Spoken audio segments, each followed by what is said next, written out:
అందరికీ నమస్కారం. Thank you. ఆ సౌండ్ చూసారా అసలు? ఒక్క నిమిషం. అందరికీ నమస్కారం అండి. స్టేజ్ పైన ఉన్న పెద్దలందరికీ ఈరోజు ఇక్కడికి రావడం చాలా హ్యాపీగా ఉంది. ముందుగా Charan many more happy returns of the day. మీ అందరితో పాటు ఇక్కడ నేను సెలబ్రేషన్లో పాల్గొనడం చాలా హ్యాపీగా ఉంది. ఏవి చూస్తుంటే నాకు చరణ్ సినిమాలన్నీ నేను సెలబ్రేట్ చేసినవన్నీ గుర్తొచ్చేస్తున్నాయి.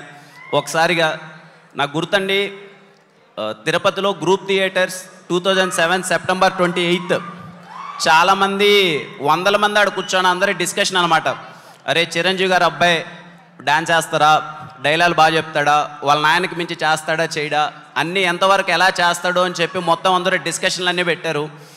ఆ రోజు మార్నింగ్ సెప్టెంబర్ 28, 2007 చాలామందికి సమాధానం ఇచ్చారు.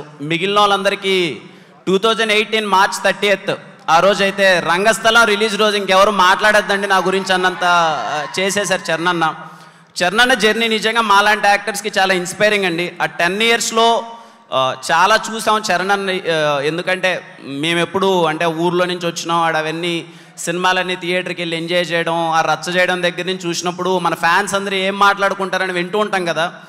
ఇక్కడికి నేను సినిమాల్లోకి వచ్చిన తర్వాత చూస్తే ఆ 10 ఇయర్స్ చాలా ఇన్స్పైరింగ్గా ఉంటుందండి చరణ్ అన్నది. He made every one proud. ఈరోజు గ్లోబల్ స్టార్ చరణ్ అన్న. చాలామందిని అంటే నాకు తెలిసినంత వరకు ఏ యాక్టర్ అంత రెస్పాన్సిబిలిటీతో లాంచ్ అవ్వలేదు.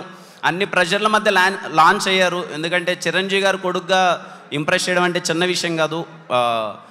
అందరూ చాలా ప్రౌడ్గా ఫీల్ అయ్యారు ఆ విషయంలో. థ్యాంక్ యూ చరణ్ అన్న. And once again many more happy returns of the day. Thanks for inviting me. And ఇంత బాగా ఆర్గనైజ్ చేసినందుకు మెగా ఫ్యాన్స్ అందరికీ థ్యాంక్ యూ. కిరణ్ గారు, థ్యాంక్ యూ.